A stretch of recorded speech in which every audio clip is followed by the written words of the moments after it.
प्यारे बच्चों, नमस्कार। कैसे हैं भाई सभी लोग? तो जैसे ही नया साल शुरू हुआ, चेयरमैन साहब ने बोला कि भैया आप परेशान मत हो, मैं सभी को नोटिफिकेशन जारी कर कर पढ़ाई में लगा देता हूँ। तो मेरे भाई, जैसा कि आप लोगों को पता ही है कि एसएससी ने अपना नोटिफिकेशन जारी कर दिया है।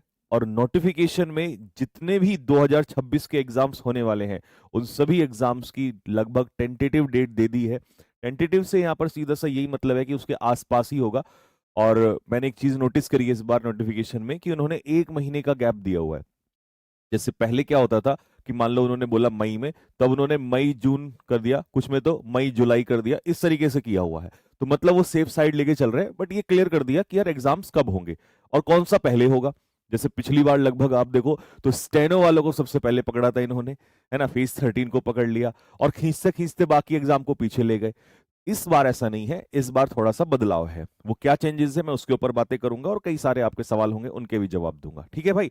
ऐसा मैंने लगभग अब से 8-10 साल पहले देखा था। जितना इस समय पंक्चुअल एसएससी है या अपनी इमेज को सुधारना चाह रहा है, खैर अच्छी बात है, कहते हैं देर आए दुरुस्त आए, बट स्टूडेंट्स के लिए अच्छा है। 25 में बहुत कुछ झेला सभी लोगों ने, टीचर्स ने भी, स्टूडेंट्स ने भी, लेकिन 26 में कहीं ना कहीं चेयरमैन साहब उस गलती का एहसास कर रहे हैं कि जो बच्चों ने झेला उस समय पर 2025 में। खैर अच्छी चीज।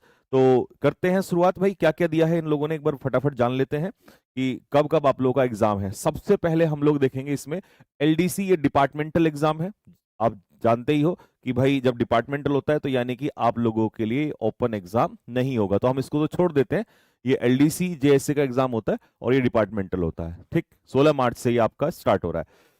फिर उसके बाद यह है एसएसए यूडीसी, ये भी आपका डिपार्टमेंटल है, तो यहाँ दो एग्जाम इसको हम छोड़ देंगे। फिर उसके बाद क्या है, एएसओ ग्रेड लिमिटेड डिपार्टमेंटल, ये भी आपका डिपार्टमेंटल है।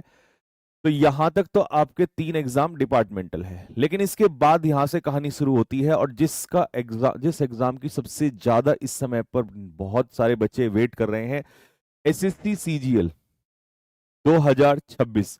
25 का मेंस अभी ये कराने वाले हैं 18-19 तारीख में, आपको पता ही है। और मेंस होते ही जिसका अच्छा जाएगा वो भी खुश, जिसका नहीं जाएगा कम से कम ये तो उसको रहेगा कि यार रिजल्ट आ गया है, या सॉरी नोटिफिकेशन आ गया। क्योंकि पहले क्या होता था, बच्चा ना अगर कोई दिक्कत होती थी, किसी वजह से कोई प्रॉब्लम हो जाए, तो कहीं ना कहीं उसको ऐसा रहता था यार अब कब करें नहीं करें नोटिफिकेशन। यार चेयरमैन साहब ने बोला इस बार बैठने नहीं दूंगा, इस बार किसी को भी बैठने नहीं दूंगा, सबको पढ़ा के रखूंगा, चाहे न्यू ईयर हो कुछ भी हो, ठीक है, सबको पढ़ा के रखूंगा, ठीक है। तो चलिए मेरे भाई, एसएससी सीजीएल टीयर 1 का जो इन्होंने एडवर्टीजमेंट का डेट दिया है, वो आप लोगों का मार्च 2026 में। मतलब ये मान लीजिए कि आपके जो फॉर्म्स आएंगे वो मार्च 2026 के अंदर आएंगे, ठीक है। तो सबसे पहले तो आपको यही नोट करना है कि भाई मार्च में आप लोगों के इसके फॉर्म निकलेंगे, ठीक है। फिर ये क्लोजिंग डेट जो दे रहे हैं वो कह रहे हैं भाई अप्रैल में, मार्च अप्रैल, तो अप्रैल में इसकी क्लोजिंग डेट हो जाएगी, ठीक है। अप्रैल में इसका क्लोजिंग डेट हो जाएगा, ठीक है, मतलब फॉर्म वगैरह आपसे भरवा लेंगे। अब पेपर कब होगा, मई और जून। देखो इससे एक बात कंफर्म है कि जब ये मई और जून दे रहे हैं तो बहुत सारे बच्चे और बहुत सारे लोग इस चीज को लेकर ये बोलेंगे भैया कब होगा कैसे होगा। इसमें भी एक मैं आपको बता दूं, इन दोनों बातों फर्क है कि मई के पहले वीक में होगा या मई के लास्ट वीक में होगा। अगर इन्होंने जून लिखा है तो इसका सीधा सा मतलब है कि मई के लास्ट वीक में आप मान के चलिए इसको, ठीक है। मई लिखने का यही मतलब है। और अगर इनको लगता है कि नहीं बाकी एग्जाम जैसे एसएससी जीडी, तो आपको पता है एसएससी जीडी का भी एसएससी कराती है। तो एसएससी जीडी का पेपर जो है, जैसे अभी फरवरी में आपका ये चलेगा, पूरा पूरा फरवरी एमटीएस चलने वाला है। फिर मार्च अप्रैल तो एसएससी जीडी होगा, उसके बाद आएंगे ये लोग। सीधी सी बात है, टाइम तो लेने वाले हैं। अब मई जून का मतलब है कि आप इसको जून ही मान के चलिए, और मई के लास्ट वीक में। तो अभी आप लोग के पास पूरा का अगर आपसे देखें तो अभी 10 दिन 10-15 दिन हमारे पास जनवरी के बचे हैं। फिर पूरा फरवरी, मार्च, अप्रैल और मई भी आप 20 दिन। तो मतलब मैं अगर ये कहूं कि 10 यहां से और वहां से, तो 4 महीने आपके पास बच जाते हैं। फरवरी, मार्च और अप्रैल, 3 तो ये श्योर हो गया, ठीक है। और मई के 10 दिन लगा लीजिए, चलो 15 लगाते हैं और 15 इधर से ले लेते हैं। तो 4 महीने आपके पास बचे हैं। और 4 महीने अगर आप मेरे भाई शिद्दत से काम करने वाले हो, 4 मंथ्स, 4 महीने अगर तैयारी करोगे ना, तो प्री निकालने में कोई समस्या नहीं आने वाली है आपको। और प्री जैसे ही निकलेगा मेंस के लिए तो फिर आपको पता ही है मेहनत करेंगी। पहला इंपॉर्टेंट टास्क है कि आपको प्री कैसे क्वालिफाई करना है। हालांकि कई बार हम ये भी देखते हैं कि जब सीजीएल की तैयारी करते हैं तो कई सारे बच्चों को ये लगता है कि यार मेंस की तैयारी बाद में हो जाएगी, बट उसकी तैयारी पहले ही हो चुकी होती है 70 to 80%। ठीक है, तो ये 4 महीने आपको बहुत शिद्दत से मेहनत करना है, बहुत सारी मेहनत, और हम आपके साथ मेहनत करते हुए आ रहे हैं इतने साल से, आगे भी करेंगे। ठीक है, और एक सवाल जो आपके मन में है मैं उसका जवाब भी दूंगा इसको लेकर। अच्छा, उसके बाद है जूनियर इंजीनियरिंग, ये आपका कब हो जाएगा, ये भी मार्च में इन्होंने दिया है। फिर सिलेक्शन पोस्ट 14, अभी तक था 13, इस बार आएगा 14, जिसका रिजल्ट इन्होंने अभी तक नहीं दिया है ना। इसके ऊपर तो लगता है कि फिर से मुहिम चलानी पड़ेगी। तो भाई मई जुलाई, मई जुलाई, देखिए मई जून नहीं दे रहे हैं। समझो मैं जो कहना चाह रहा था कि इन्होंने इस बार थोड़ा सा सेफ खेला है कि मई जुलाई। अगर ये यहां से क्या समझ रहे हो कि पेपर जो है सीजीएल का हो सकता है हल्का सा लेट जाए। ठीक है, क्योंकि वो जून के महीने में मोस्टली मुझे लग रहा है ये कराएंगे, तभी इन्होंने यहाँ जुलाई लिया है इसको कि सीजीएल होगा उसके तुरंत बाद लगा लेंगे। तभी मैं कह रहा था कि आप समझ के चलिए कि ये जून के फर्स्ट वीक में या मई के लास्ट वीक में ही होगा। नेक्स्ट सीएचएसएल, हाँ, तो सिलेक्शन पोस्ट के बाद इस बार सीएचएसएल दिया है, और सीएचएसएल का इन्होंने अप्रैल में आपका फॉर्म आएगा, मई में इसको क्लोज कर देंगे, और जुलाई टू सितंबर, जुलाई के बाद अगस्त आता है ना, लेकिन इन्होंने क्या कहा, जुलाई टू सितंबर। तो सीधी सी बात है कि ये बीच में 1 महीने का गैप जो दे रहे हैं ना, वो इसीलिए है कि पेपर अगर जहां इन्हें लगता है कि कुछ लेट हो रहा है तो ये तो नहीं कहेंगे भाई इतना लेट क्यों कर दिया, उन्होंने पहले ही जुलाई टू सितंबर दे रखा है ना। तो वो मान लिए अगस्त में ही जाके आपका पेपर लगभग लगभग चांसेस है कि अगस्त में ही होगा। बहुत टाइम है इसके लिए। तो सीएचएसएल वाले जो भी अभी 12th पास किए हैं बच्चे, उनके लिए बहुत समय है, काफी समय है मिलेगा आपको, और बहुत अच्छे से इस बार तैयारी करने वाले हैं। ठीक, अच्छा जी, फिर आता है स्टेनो। अब इस बार जो सबसे ज्यादा राहत है वो स्टेनो वालों को है, क्योंकि सबसे बड़ी प्रॉब्लम जो पिछली बार आई थी वो स्टेनो वालों को, सबसे पहले उन्हीं को पकड़ लिया था। इस बार समस्या नहीं होगी, इस बार आपको टाइम मिलने वाला है अच्छे से। ठीक है, तो बाद में दिया है सीएचएसएल के भी बाद में, और ये पेपर कब होगा, स्टेनो का इन्होंने दिया है आपका अगस्त सितंबर, है ना। यहां देखो जुलाई टू सितंबर कह दिया, यहां अगस्त सितंबर कह दिया, तो मतलब इसके बाद ही होगा आपका। ठीक, फिर आता है एमटीएस जी। एमटीएस का एग्जाम ये सबसे बाद में रखते ही हैं, उसका कारण है कि सबसे ज्यादा स्टूडेंट्स होते हैं, बाकी सारे एक्सपेरिमेंट सब पे करके बोला भाई अब आ जाओ, ये स्पेशल ट्रीटमेंट एमटीएस वालों को देते ही देते हैं। ठीक है, तो एमटीएस वालों का एग्जाम है सितंबर टू नवंबर। तो सितंबर से नवंबर कहने का मतलब है, आप सितंबर को तो सिर्फ कहने की बात है। ठीक है, अक्टूबर नवंबर मान लो, जो 2024 में हुआ था, 24 में यही कराया था इन्होंने कि सितंबर का 30 सितंबर को दिया था, फिर अक्टूबर में इन्होंने पूरा अक्टूबर चलाया था। तो वही है कि अक्टूबर टू नवंबर में ही पेपर ये लेंगे आप लोगों से। ठीक, तो आपके पास तो काफी समय है। लेकिन इस बार एक नई और चीज देखने को मिली कि एमटीएस के बाद लेके जा रहे हैं सीपीओ वालों को। ठीक है जी, सीपीओ वालों को इसके भी बाद। ठीक, और इसमें दे दिया है अक्टूबर टू नवंबर, एमटीएस के बाद ही कराएंगे। तो मतलब पूरा साल सीपीओ वालों के लिए पड़ा हुआ है। ठीक है, जो बच्चा सीपीओ एसआई की इस बार तैयारी करेगा, क्योंकि देखिए सीधी सी बात है सीपीओ के लिए बहुत अच्छी मेहनत करनी पड़ेगी आपको। प्री में भी क्योंकि सेक्शनल टाइमिंग हो गया है, वहां भी मेहनत करनी है। फिर मेंस के लिए तो वहां भी सेक्शनल टाइमिंग हो गया है, तो मेहनत अभी से करनी पड़ेगी। भले ही आपके पास ये हो कि भाई 8-9 महीने पड़े हैं, पूरा साल ही पड़ा है, और सारे पेपर भी देख लोगे कि भाई पहले कौन सा आ रहा है, सीजीएल में क्या आ रहा है, ग्रेजुएशन में क्या आ रहा है। ठीक है, ये भी देखते चले जाओगे, तो मतलब आपको आराम से फुल टाइम मिलने वाला है।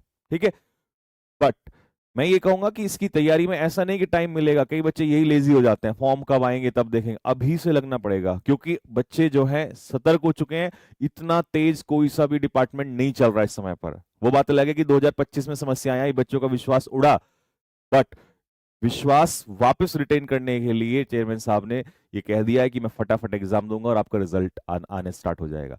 तो उसी चीज के हिसाब से देखते हुए आप लोग तैयारी में जुट जाइएगा, क्योंकि बच्चे जो है पूरी तैयारी में जुटने वाले हैं इसमें। और फिर इसके बाद आएगा सबसे लास्ट में एसएससी जीडी, जो कि आप लोगों का इस बार भी सबसे लास्ट में ही है, और उसको तो फिर आप छोड़ दीजिए, ये तो सबसे लास्ट में जाएगा 2027। मतलब इससे पहले तो आप सारी जंग लड़ चुके होंगे, सारे पेपर दे चुके होंगे, इसमें बहुत समय मिलने वाला है आपको, है ना। और उसका भी पता है क्या कह रहे हैं ये, जनवरी मार्च कह रहे हैं। मतलब इन्होंने पहले कह दिया कि हम पे ब्लेम मत डालना, एसएससी जीडी की वैकेंसी कब आएगी, पेपर कब कराओगे, कह रहे मार्च तक का टाइम दे दिया हमने, जो दिसंबर जनवरी भी छोड़ो, जनवरी के बाद मार्च ले लिया इन्होंने। ठीक है, तो ये तो पूरा 1 साल से भी ज्यादा का समय अभी बचा हुआ है ठीक है, बट हाँ ये कह दिया कि हाँ भाई आएंगी। इसमें दिल्ली पुलिस और बाकी चीजों का भी इन्होंने नहीं दिया है, और रेलवे का भी वो भी इन्होंने नहीं दिया है, बताया नहीं है कि भाई, क्योंकि आरपीएफ कांस्टेबल और आरपीएफ एसआई उनका इसके साथ देना था, एसएससी ही कराना था, बट शायद अभी इस बार ना कराए, हो सकता है रेलवे ही कराए, अगली साल से ऐड कर दे, वो अभी आने वाले टाइम में पता चलेगा। ठीक है, तो ये पूरा आपका एग्जाम कैलेंडर हो चुका है। आप इसमें कौन से एग्जाम की तैयारी कर रहे हैं, कौन कौन सा एग्जाम है, जैसे कई बच्चों का सीएचएसएल सीजीएल होगा, कई बच्चों का स्टेनो स्पेशल तैयारी कर रहे होंगे, कई बच्चे सीपीओ कर रहे होंगे, है ना, तो कई मल्टी करते हैं कई अलग अलग एग्जाम्स के लिए। देखिए, क्योंकि अलग अलग एग्जाम्स के लिए इसलिए करते हैं क्योंकि आपको 4 ही सब्जेक्ट पे फोकस करना है, और अगर आपने ये सब्जेक्ट स्ट्रॉन्ग किए तो एग्जाम एक से ज्यादा आप निकाल सकते हो। ठीक है, लेवल ये तो एडुकेटी ने साफ किया है कि 10th का 10th, 12th का 12th, और आपका ग्रेजुएशन का ग्रेजुएशन, उसके ऊपर खैर अलग से चर्चा करेंगे।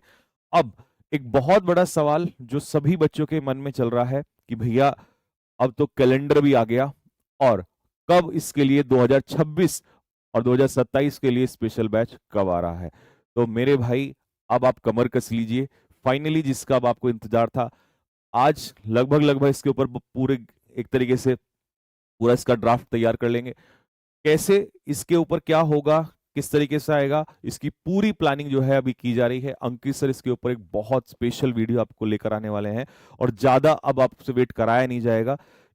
ये मान लीजिएगा कि 1-2 दिन के अंदर अंदर ही आपके सामने सारी चीजें लगभग लगभग रख दी जाएंगी। ठीक, तो आपको अब परेशान होने की जरूरत नहीं है, क्योंकि ये सवाल इस समय पर बहुत सारे मैसेजेस, जब से रिजल्ट नोटिफिकेशन आया है, तो हर बच्चों का यही मैसेज आ रहा था कि भैया अब तो नोटिफिकेशन भी आ गया है, अब ज्यादा देर ना की जाए, तो इसमें ज्यादा डिले की भी नहीं जाएगी, है ना। इधर मेंस का भी अब खत्म ही होने वाला है, उनका भी अब 4-5 दिन बचे हुए हैं, तो और मेहनत अब आपको प्री वाले बच्चों पर 2026 के लिए की जाएगी। ठीक है, 2026 वाले हो गए, या अगले साल जिनको 27 में देना है तो उनके साथ, हालांकि टारगेट हम पूरा माइंड में 2026 का ही लेके चलेंगे। ठीक, और इसमें एक क्वेश्चन जो बड़ा होगा वो ये भी होगा कि 2026 जो सीजीएल कर रहे हैं, ठीक है, क्योंकि उनका एग्जाम जो है मई में है ना, मई जून का है ना, तो मई जून मान लीजिए इसमें, तो ये 4 महीने में हम कैसे इसको कवर करेंगे 4 महीने में। तो देखो, उस पर ज्यादा आपको सोचने की जरूरत नहीं है। जब आप गेंद अपने पाले से हमारे पाले में छोड़ देते हो, तो वो काम हमारा है कि कैसे कराना है। हमने तो 1-1 महीने में तैयारियां कराई हैं, ठीक है, लेकिन ऐसा नहीं है कि भाई अगर बेसिक बैच है तो इतना 1 महीने में भगा दिया जाएगा, उसमें बहुत शिद्दत से कराया जाएगा। बट हाँ, प्लानिंग पूरी मैं भी कर चुका हूं, उसकी कमर हम कस चुके हैं कि कैसे कराया जाएगा, कैसे सीजीएल वाले बच्चों को भी ध्यान में रखना है। क्योंकि देखिए, ये तो बस सीधी सी बात है कि अगर आपका एग्जाम पहला सीजीएल है तो दिमाग में तो वही रह के चलेगा। लेवल, ये सबको पता है कि लेवल सबके निकलेंगे, 2026 में 25 में निकाल दिया एडिक्विटी ने, तो आप हल्के में तो ले ही नहीं सकते, है ना, क्योंकि सबसे ज्यादा अगर कोई चीज चेंज हुई है 2026 में 25 में तो वो इंग्लिश हुई है। ठीक है, तो पहले भी हाथ नहीं लगाने देती थी। हाँ, मैथ्स पहले टफ आता था, लेकिन अब इन्होंने थोड़ा सा एवरेज कर दिया है। कैलकुलेशन बहुत ज्यादा मैटर कर रही है अब, बट जो सडन बदलाव हुआ है एकदम से कंप्लीट सी चेंज, तो भाई वो तो इंग्लिश में हुआ है, और उसके बिना सिलेक्शन अब पॉसिबल ही नहीं है, चाहे वो मेंस हो, चाहे वो आपका एमटीएस हो, स्टेनो हो, स्टेनो के क्वेश्चंस आपको पता है, सीजीएल के तो क्वेश्चंस पे हाथ नहीं रखने दिया उसने 2025 में, है ना, सॉल्व तक भी नहीं कराए लोगों ने, वो आपको पता ही है, तो इतने खतरनाक खतरनाक क्वेश्चंस उसने दिए। तो मैं यही कहना चाह रहा हूँ कि भाई इंग्लिश को अगर आप हल्के में लेते हैं और आप सीजीएल की तैयारी कर रहे हैं, तो मेरे दोस्त फिर छोड़ दीजिए, कोई फायदा होने वाला नहीं है, क्योंकि मेंस में भी 145 नंबर वो इसी के ऊपर टिके हैं, पूरा लगभग लगभग अगर देखा जाए तो सबसे बड़ा पार्ट इसी का, सेम सीएचएसएल का भी वही है, सबसे ज्यादा इंग्लिश का स्कोर होने, सबसे ज्यादा इंग्लिश के ही मार्क्स हैं, तो आप इसको हल्के में नहीं ले सकते हैं, पहले कर लेते थे, है ना। अभी तो कई बच्चे तो ये भी कहते हैं कि भैया हमने तो ये बुक भी पढ़ ली, ये भी पढ़ ली, बट जो एसएससी में आ रही है वो हमारे इन बुकों से आ ही नहीं रहा है, क्योंकि पहले तो 100% कवर हो जाता था, अब तो 40-50% हो जा रहा है, 60 हो जा रहा है, बट 60 से कुछ नहीं होना, 40% जो नया आ रहा है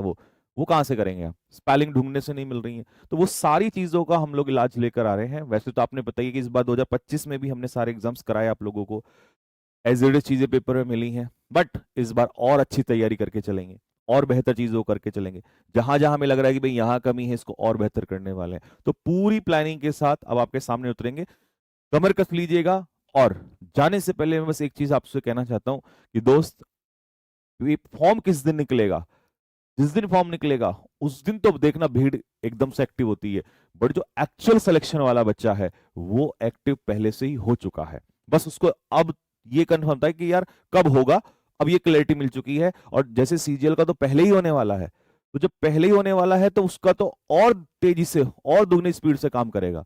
पहले वो अगर 4 घंटे 5 घंटे पढ़ रहा होगा तो अब वो 8 घंटे पढ़ेगा। तो ये नहीं कि फॉर्म आएगा मैं तब पढ़ूंगा। कलेक्शन वाला बच्चा स्टार्ट कर चुका है, बहुत पहले ही स्टार्ट कर चुका है, ठीक है। तो इसमें ज्यादा अब डिले करना नहीं है, मेहनत करनी है। हम लोग सब मिलके बहुत मेहनत करने वाले हैं, आपको पता ही है ना। इसका प्रमाण देने की जरूरत नहीं है, वो तो हम कर ही रहे हैं। लगातार आप देख ही रहे हो कि पूरे 1 साल से शायद इससे ज्यादा क्लासेस किसी ने ली नहीं हो, आपको पता ही है। तो बहुत अच्छी तैयारी के साथ और बहुत अच्छी प्लानिंग के साथ आपके साथ जुटने वाले हैं। बस आप लोग अपनी कमर कस लीजिएगा कि भैया इस बार मुझे एक सिलेक्शन कहीं ना कहीं इसमें पक्का करना है, चाहे वो इस एग्जाम में हो या इस एग्जाम में हो। चूकूंगा नहीं मैं बिल्कुल भी, ठीक है। तो चलिए, बहुत जल्द ही आपके सामने फिर से आएंगे पूरी प्लानिंग को लेकर, और जिस तरीके से जो बैच का आपको पता ही है वो भी। अब आपका डाउट दूर हो जाएगा क्योंकि इंतजार आपने बहुत कर लिया, बहुत बहुत ज्यादा कर लिया, ठीक है। ओके भाई, तो मिलते हैं जल्दी, तब तक के लिए जय हिंद।